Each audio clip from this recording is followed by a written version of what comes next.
welcome to Lauren Reed Color. Thanks for joining me for today's video.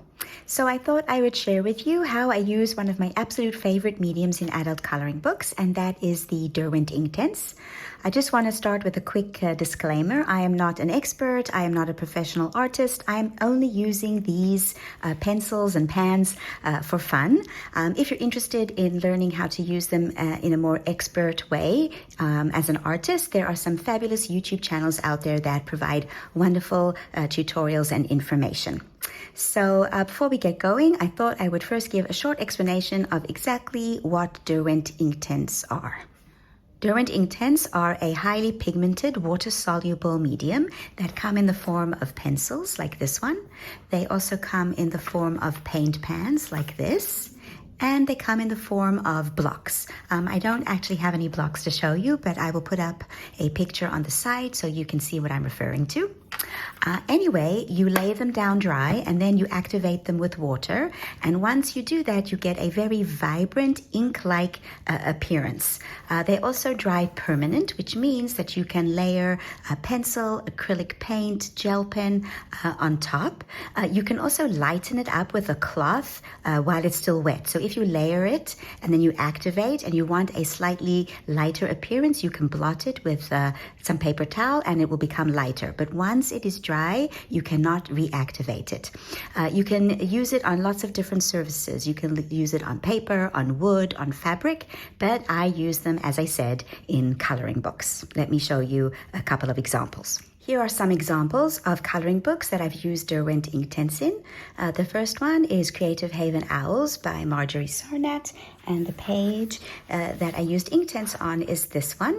So I used the Inktense to base the galaxy sky and the clouds, as well as the border in gold and all of the other elements, and then I shaded with Castle Arts pencils on top. Okay. Another book where I used Inktense is in Johanna Basford's Enchanted Forest. So I used it on this page, the duck pond. Here I wanted a more muted effect, so I shaded really, really lightly with the Inktense and then activated it with a lot of water to get a lighter effect. And then I shaded with Caran Pablo pencils. Okay. Another example in Mythographic Dragonspell by Joseph Katzenbang is this Leo Celestial page. Again, I based the background with Derwent Inktense. I based all of the elements with the Derwent, and then I shaded again with Castle Arts pencils. Okay. And then I have a couple of pages in Romantic Country by Erie. So first up, I have this Breads page. Again, it's based with Derwent Inktense, and then it is shaded with Prismacolor pencils. And another one in this book is this Vegetable Garden. Again, based with Inktense on the ground, on the trees, on the grass here, and then shaded with Prismacolors. This combination of Derwent Inktense and Prismacolor pencils in Erie's books works absolutely fabulously. Okay, so let me now show you the tips and techniques that I use for coloring in my adult coloring books. The first technique is to use the Derwent Inktense as a base layer. For this, you take one pencil, you layer it down evenly, you activate it and create a wash that you can then layer the pencil on top of. It's really important for this technique to make sure that the paper is dry completely before you add the pencil. It's a very good technique for books in which the paper is quite smooth, because the Derwent, once it's dry, will add tooth to the paper for the pencil to grip onto. So a couple of examples are in Kingdom of Curious Creatures by Kanoko Igusa. And here I have this Owls page. So here I use the Derwent Inktense on these leaves as a base, and on the cardinal, and on the squirrels, and as well as the birds. So this paper is really, really smooth, and using the Derwent Inktense was really helpful in creating some tooth. Okay. Right. Another example is in Magical Jungle by Johanna Basford, and I did this page. The paper in Johanna's books is not as smooth as in Kanoko Igusa's books, but here you can really see the function of the wash. Okay, so under each and every one of these leaves is a wash of Derwent Inktense, and here as well demonstrates another useful tip for this technique, and that is you can cover large areas with this technique, and then you can just shade because the white of the paper is covered. If you're interested, there is a tutorial for this page up on the channel. Okay, so that is the first technique. The second technique is mixing colors on the paper. For this, you take 2 to 3 Derwent Inktense pencils and you layer the dark colors on top of the light. In doing so, you create a saturated look with instant highlights and shadows. Another useful tip here is that you can take an oil-based pencil like a polychromos white, put a layer down in the area where you want to maintain the highlight, and then put the Derwent Inktense on top. Once you activate it, the areas where the oil-based pencil are on the page will remain white and you will keep your highlights. So let me show you some examples of this technique. So in Small Victories by Johanna Basford, I have done this page, and here you can see on the snail, not the bee, because the bee is a different technique, but here on the snail we have the Derwent Inktense light and then dark, and then it is shaded with pencil on top. So it's here on the snail, on the bricks, and here in the background of the snail. Yeah, so that is a really good technique when you want to create highlights and shadows. Another example is back in the Romantic Country by Erie. It is this one. Okay, so as you can see, I put down light layers of Inktense and then progressively darker shadow colors, and then I activated them. And so I kept my highlights and my shadow areas very clearly marked out with the Derwent Inktense. So yeah, this is a really, really useful technique in coloring books. Before we move on to technique number 3, I thought I would demonstrate techniques number 1 and 2. And for that, I'm going to be coloring in a Game of Thrones coloring book with artwork by various different artists, but it's the series by George R.R. Martin. And the page that I thought I would work on is this rose page. To begin with, let me show you how you can do a wash. So for this, I am going to take the Madder Brown color, and I am just going to put it very, very lightly on top of this shield part. Okay, now the book itself shows you where the highlights and the shadows would go. So I would put a little bit of a darker color on the edges here. Okay, and then lighter towards the middle where we have our highlight. You can even leave the white area completely. All right, because when you activate it, it will be lighter. All right, so let me just put this down and then I'll show you how to activate it.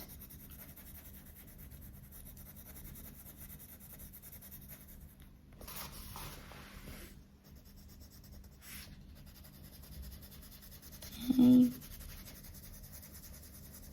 so we'll just do like this half. Really lightly, as you can see. I'm not putting too much pressure, slightly darker pressure towards the edges where it's clearly marked that there are shadows. Okay.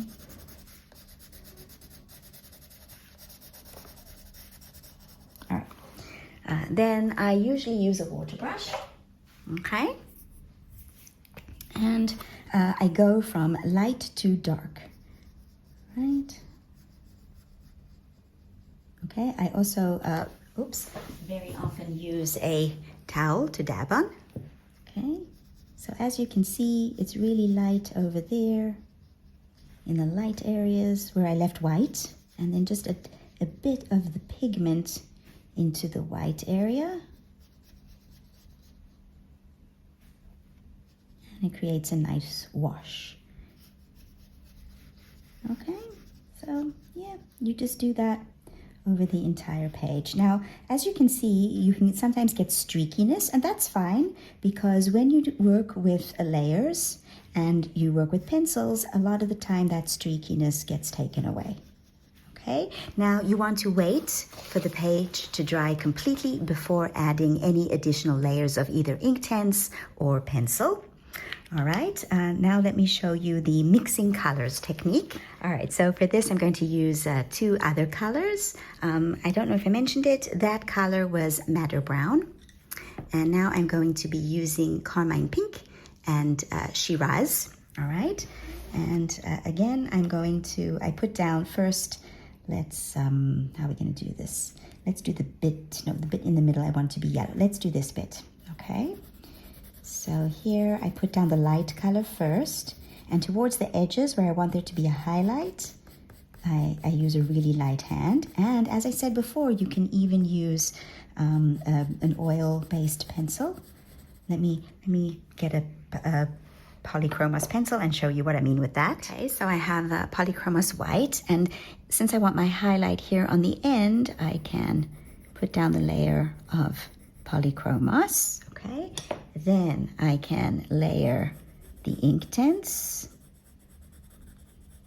Okay, and it will, right? And then I can layer my darker Inktense in my shadow areas. Okay, like that. So I'm going to show you with the Polychromos and without the Polychromos, so you can see the difference. And here as well.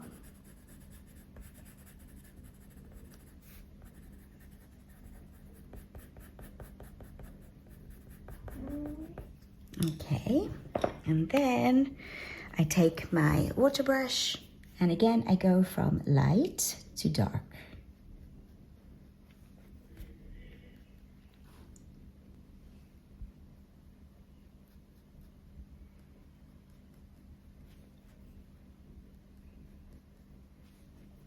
I often dab off so that if there's any excess water, if you want it even lighter, you can use a lot of water.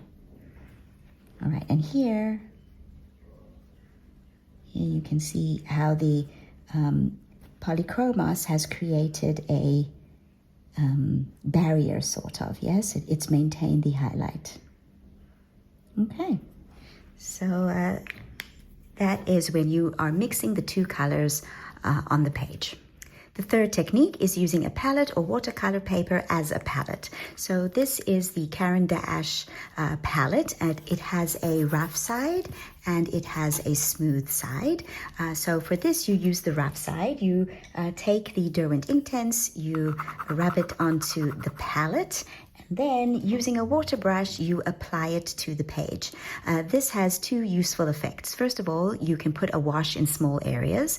And second, it reduces the vibrancy of the Derwent Inktense. When you put it down only with the pencil and you activate it, it can come out quite vibrant. If you want a softer, more muted color, then you use the water brush with more water onto the paper, and it is automatically more watered down and less pigmented. Okay, so let me show you what I mean. The first example of this technique is in Romantic Country by Erie. So I used it on this Secret Alley page, and I used it on the small elements. So the flower pots and the clothing, I scribbled the color onto the palette and then just with the water brush, put it onto these small areas. For the larger areas, I used the first technique, which is to put a base layer with the pencil.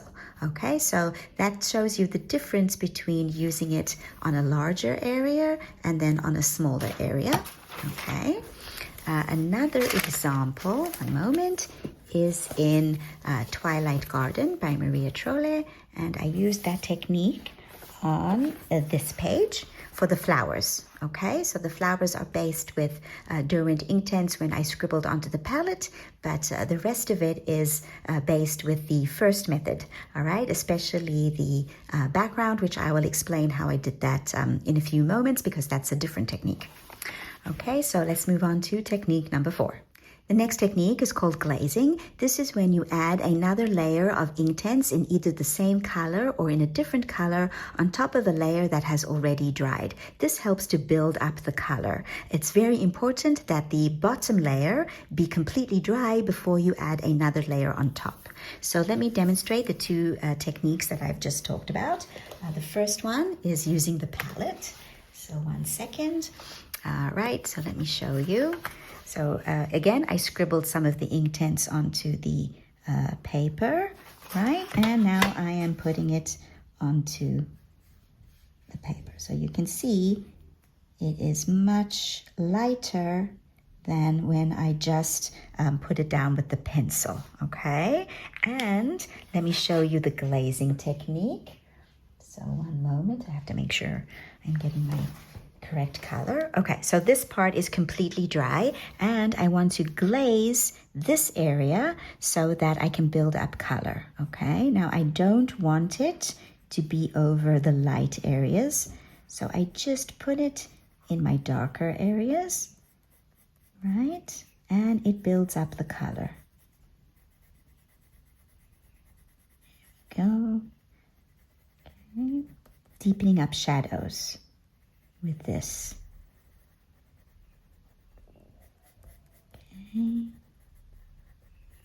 Right, and then again, I just use my water brush and I activate only those areas where I have put the second layer, deepening up shadows, keeping my highlights. And you see, I cannot activate the areas that are already dried because Inktense is permanent.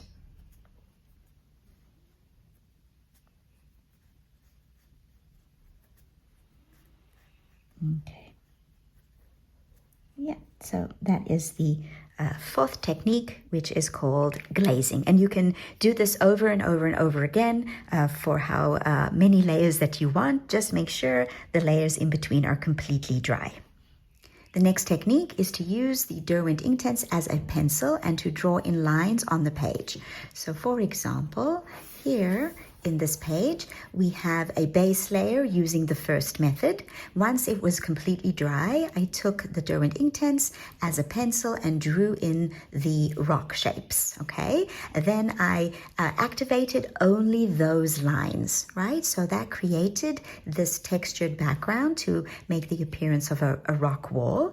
And following that is immediately the sixth technique, which is to take your pencil and a water brush, all right, and then take the paint directly from the tip of the pencil and apply it to the page. So here you can see it on this page where I have the textures, yes, on the rocks. All right, so for this technique, yes, I took the color directly from the tip of the pencil and applied it to the page. So that is method 5 and 6. I'm going to demonstrate it on my page in Game of Thrones. 1 moment. Okay, so here I want to add lines to these leaves, okay? So let's just turn the page for a second. I have my Derwent Inktense in the same color as the shadow color here, and I just want to add some flicks, okay, to create some texture. Now, you can either leave it dry or you can activate it, right? But here, I want to, in fact, I think I'm going to use a water brush with a sharper tip. 1 moment. Okay, I don't want it to blend in. So I'm just going to take the really tip of the water brush and just put in these lines, okay? Right, and then you get some nice texture. All right, and then the second method is to take from the tip of the brush, and then you can just put in some texture.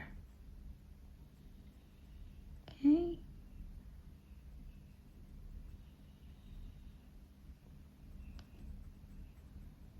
Right, so let me zoom in so you can see that a bit better. 1 second. Here you can see the texture added by drawing in the lines and by using the water brush directly on the tip of the pencil. Okay, so those are methods 5 and 6.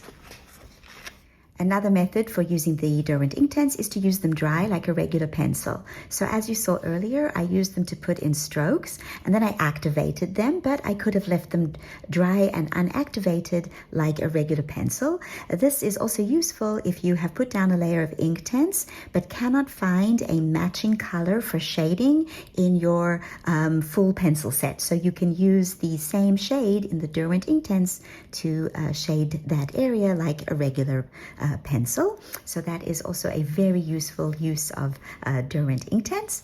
Technique number 8 is using the Derwent Inktense to conceal hidden objects. This is a use that is unique to coloring books that have hidden objects in them. For example, the early books in the mythographic series and Kirby Roseanne's early works, which all have hidden objects. So for example, in Mythographic Frozen Fantasies by Fabiana Attanasio, on this Space Penguins page, there were quite a few hidden objects that were unrelated to the page. Buckets and scooters and all sorts of other things. And so I used the Derwent Inktense to cover them up. Now, for this purpose, you have to put the Derwent Inktense down really heavily with a heavy hand and then activate. And if the hidden objects are still there, you can put another layer once it's dry. You can even go over again with pencils, but it is a really, really easy way to conceal the hidden objects. For example, there was one over here and one over here and one on, I think it was this penguin's back as well, and I have successfully colored over them with the Derwent Inktense. So that is a really, really useful use of these pencils in adult coloring books. The final technique is to use the Derwent Inktense Antique White Dry to soften up colors and to add highlights. So for example, in Mythographic Dragonspell, on this page, over here, and over here and here, I went over those areas with the Derwent Inktense White to create more highlights. All right, so once the Derwent Inktense is dry, if you add white over it, it's going to be much more vibrant. The white will be much more vibrant and you can get your highlights back in if you have lost them.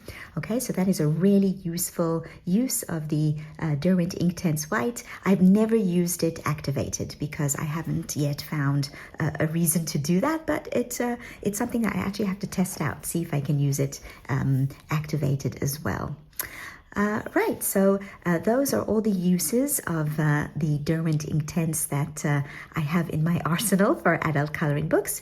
Now I just want to talk a little bit about Derwent Inktense as compared to Caran Neocolor IIs. Okay, so one of the subscribers to my channel asked me the differences between them, and I thought I would talk a little bit about that here. So yeah, let's move on to that. Right, so Derwent Inktense versus Caran Neocolor IIs. Both of these mediums are water soluble. However, that is where the similarity ends.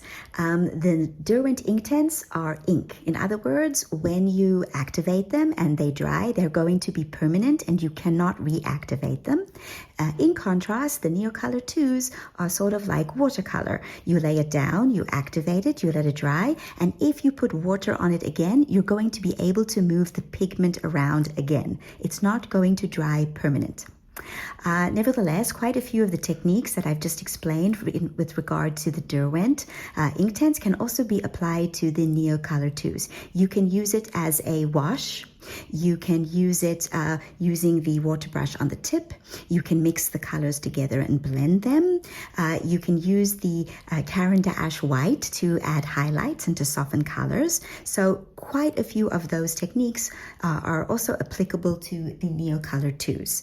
All right. Another difference between the Caran Neocolor IIs and the Derwent Inktense is that the Caran Neocolor IIs are a lot more opaque. Okay, to a certain extent, they are almost like gouache in the end result. So let me show you what I mean by that. So on this page, I've used both of these mediums. All right, so here on the background, you have the Derwent Inktense. Okay, and as you can see, it's quite translucent, especially where I haven't put it down with a heavy hand. In contrast, here on the Kitsune's tail, I've used the Caran Neocolor IIs, and it is not nearly as translucent. It is much more opaque. All right, even with a single layer. This is one single layer of Neocolor IIs, and it is a lot more opaque than the Derwent Inktense. Okay, so that is also a significant difference between these two mediums. I often use them together. They work really well together, and it's fun to use them. Right, so I hope that you have found this video helpful and that you will enjoy using these wonderful and versatile mediums. Thanks so much for joining me, and I hope to see you soon for more videos. Bye for now.